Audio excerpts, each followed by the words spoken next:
ওই দিন রাতে আমি দেখতে পারি যে আমি উল্টা হয়ে ঝুইলা আছি বিছানার উপরেই, আমার মাথাটা নিচে পাটা উপরে। দোয়াগুলা পড়ার পরও আমার সমস্যা হইতেছে, আমাকে বোবাই ধরতেছে। ঘুম থেকে উঠা দেখতেছি গায়ে একটা আঁচড়ানো দাগ। ওয়াশরুমে থাকাকালীন আমি ফিল করতে পারি যে আমার একটা জায়গা খুব জ্বলা উঠলো। আমি আয়নার মধ্যে দেখতে পারি যে আমার পুরো ফেসে খামচির দাগ, একদম কাটা অনেকগুলা দাগ। তো সবাই আমারে দেখেই ভয় পেতেছে। ক্ষতটা আর কি এরকম ছিল, গ্লাসে জিনটাকে ডাকাইতে পারে। তো কি দিতে হবে, মানে ওই একটাই কথা, আমি রাফিনারে চাই। আমরা বাহিরে থাকি, হঠাৎ মানে আমাদের রিক্সাটা পড়ে যেতেছে, কিছু ধাক্কা দিল না, হঠাৎ যেমন চাকা খুলা পড়ে যেতেছে।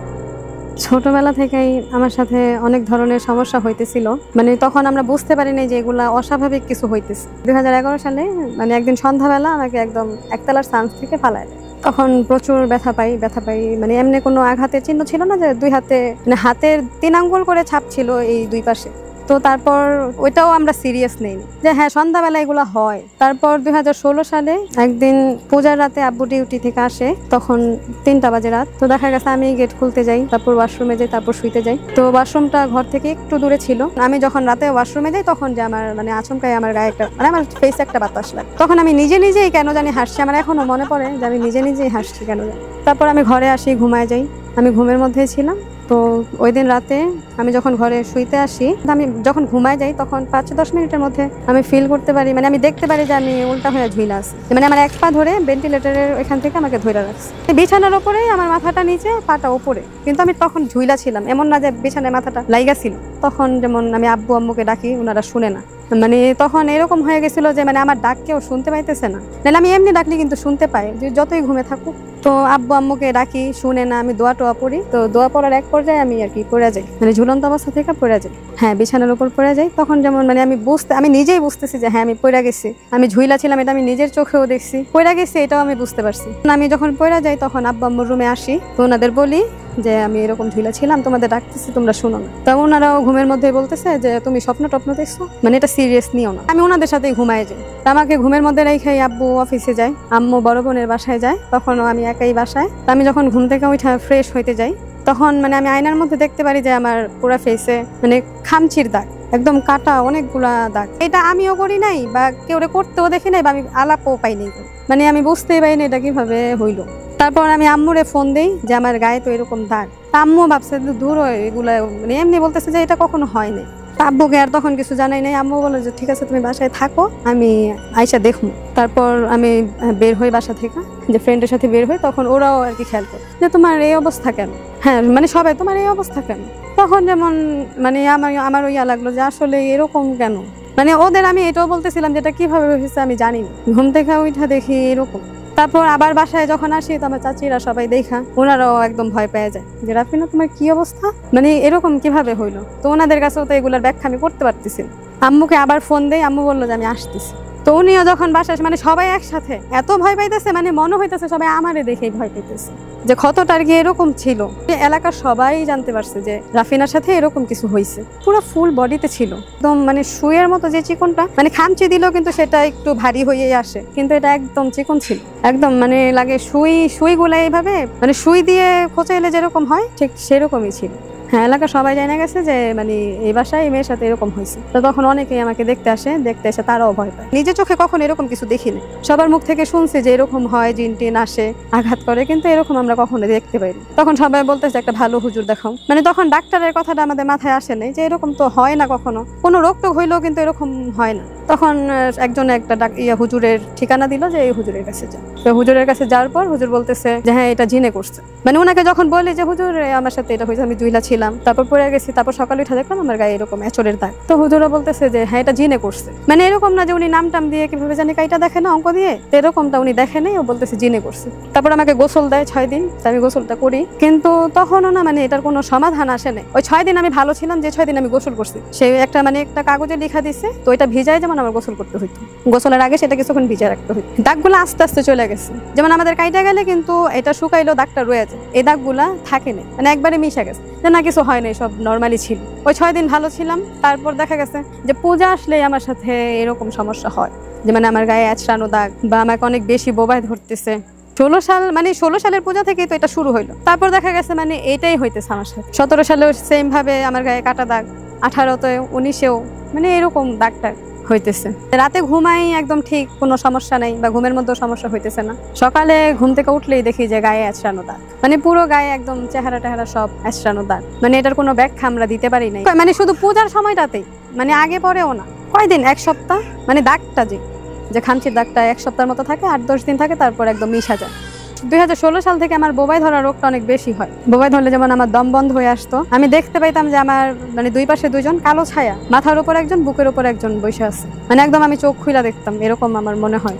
হ্যাঁ, আমি যেমন দম নিতে পারতেছি, আমি নড়াচড়া করতেছি, আমি একা একাই দোয়া পড়তেছি, শব্দটাও বের হইতেছে না। প্রতি মাসেই না, যেমন জানালার পাশে শুইলে, মানে হঠাৎ কিভাবে ধরতো এটার কোনো ইয়া নাই, যে মানে আমি এটা করছি এই জন্য আমাকে ধরছে, বা আমি একটা অন্যায় করছি, বা ওরা রাগ করে এটা করছে, এরকম না। মানে হঠাৎ আমি ঘুমাইতেছি, এর মধ্যে এরকম হয়ে যাচ্ছে। দিনের বেলাও এটা হয়, মানে আমার সাথে যতবারই হইলো দিনের বেলায় বেশি হয়েছে, হয়তো দুপুরের সময় নয়তো সকালে। মানে শুধু পূজাতেই কেন এরকম হইতেছে তখন আমরা বুঝি নাই, বা আসলে মানে যেমন হুজুররাও বলতেছিল যে হয়তো হিন্দু জিনে তোমাকে এরকম করতেছে, যে তুমি বের হইতেছো এই জন্য তোমার সমস্যা হইতেছে। 16 সাল থেকেই আমরা যেমন হুজুরের কাছে যাইতেছি, যখনই সমস্যা হয় তখনই মানে যে ঠিকানা দিতেছে ওইখানে আমরা চলে যেতেছি। তো সবারই এক কথা যে ওই হিন্দু জিন এটা করতেছে, তোমাকে আঘাত করতেছে।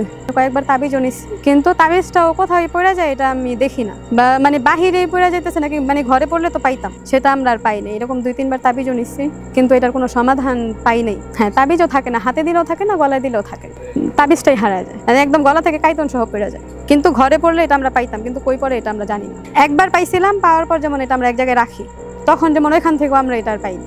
তারপর 2019 সালে এই পুজোর সময়তে এইরকমই যে আঁচড়ানো দাগ, আর প্রচুর বোবাই ধরতেছে।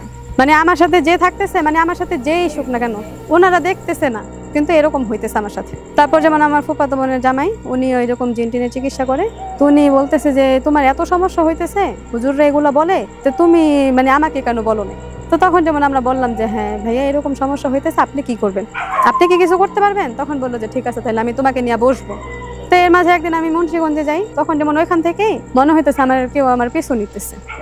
মানে আমি যখন বাসায় আসতেছে মনে হইতেছে আমার পেছনে কেউ হাঁটতেছে, মানে শুকনা পাতায় পাড়া দিলে যেরকম শব্দ, এরকম শব্দ হইতেছে, কিন্তু আমার পেছনে কেউ নাই। আমি কয়েকবারই তাকাইছি, আমার পেছনে কেউ ছিল না। তো তখন আমি বাসায় যখন ঢুকি, তখনও মানে আমি বুঝতে পারতেছি আমার পেছনে দৌড়াইতেছে, তখন আমি পেছনে তাকাই, কেউ নেই। তারপর তখন কারেন্ট ছিল না, তো আমাদের আগের বাসাটা সামনে দিয়ে অনেকখানি জায়গা ছিল, তো আমি এক পাশ থেকে যখন অন্য পাশে আসতেছি, মানে লাগে আমার দিকে দৌড় দিল, তখন আমিও ঘরের মধ্যে একদম দৌড়ায় ঢুকে যাই।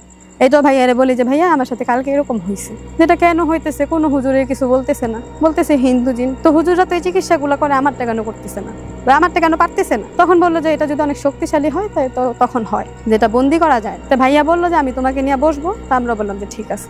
একদিন সন্ধ্যার পর আমাকে নিয়ে বসলো, তো ওনাদের আবার ইয়ে আছে যে গ্লাসে জিনটাকে ডাকাইতে পারে, ওনারা কিছু দোয়া টোয়া মানে কিছু আমল করে এটা জিনটাকে ডাকাইতে পারে।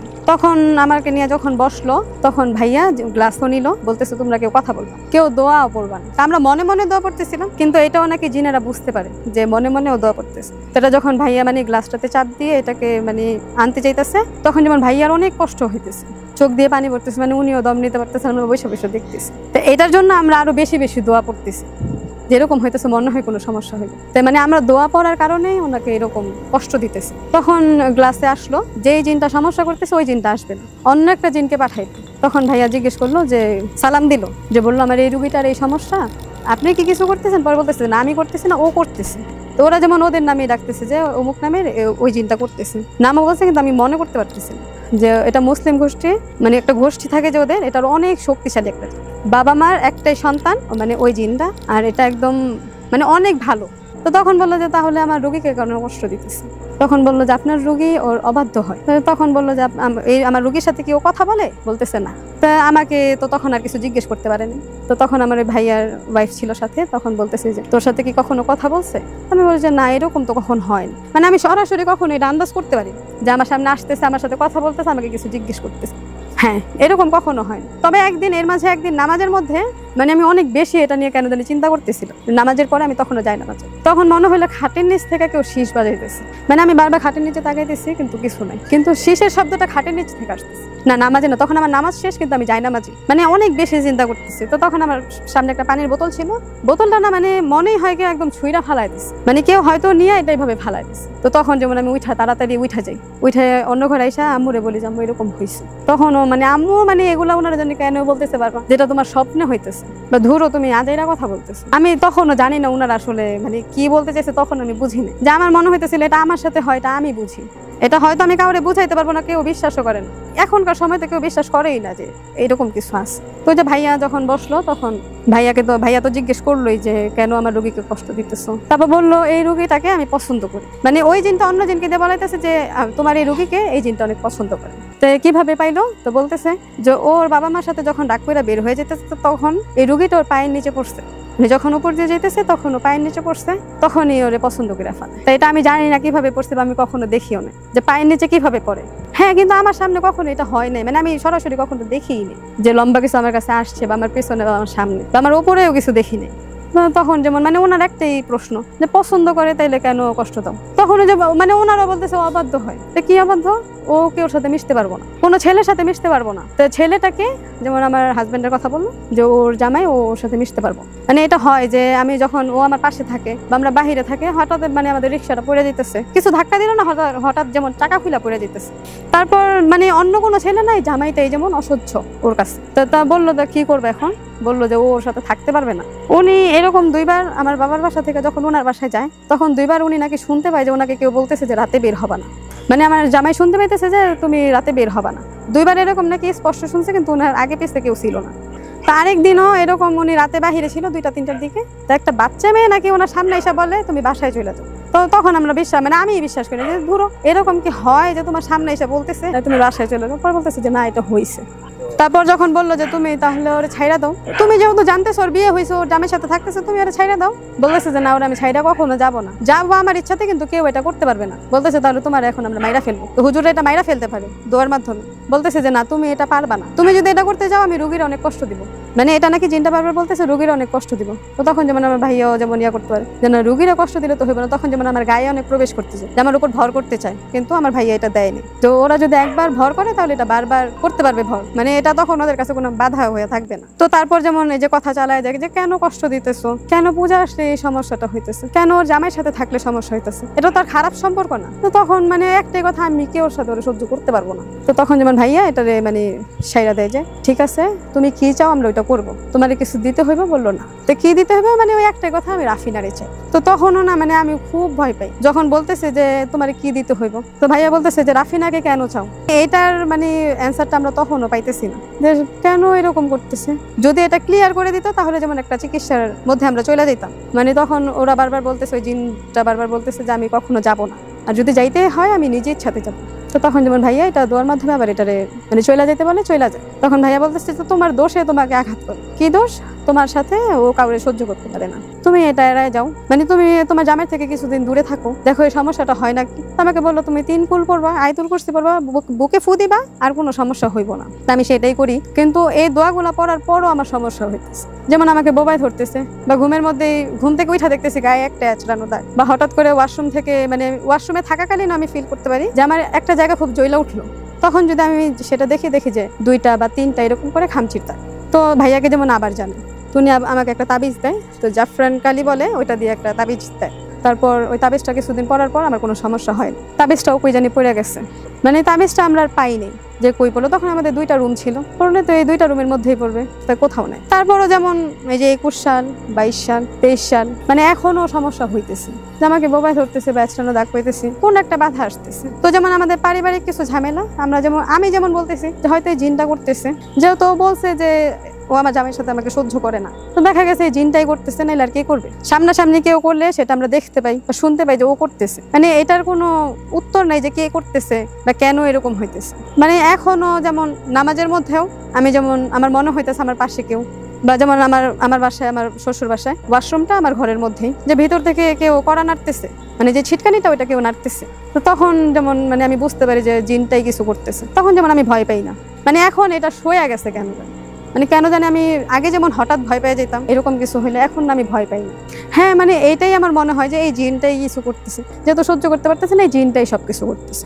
ছোটকালে ছিল যেন হাত পা ছিলা ফালাইতো, যেমন ওই দোতলা থেকে ফালাই দিছিল একবার কানিসের থেকে। এরপরে অনেক কিছু হয়, আর পিছনে পিছনে যায়, কোথাও গেলে যায়, এরকম ভাব করে। তো আমি আমার মেয়ের বাসায় গেছি, রাত্রর সাথে হয়েছে, রাত্রর সাথে অনেক অত্যাচার হয়েছে, তা আমরা তার খেয়াল করি নাই। সকালে আমি তো সকালে উঠে গেছি, তো বলতেছে কান্দা কান্দা আমু আমার হাত পাও ছিলা কেন, তাই আমি তাড়াতাড়ি এসে দেখি কি ওর অবস্থা অনেক খারাপ। কবিরাজের কাছে নিয়ে গেলাম, যার পোক করলো ওর সাথে জিন আছে না কি আছে, তো ভালোটা আছে।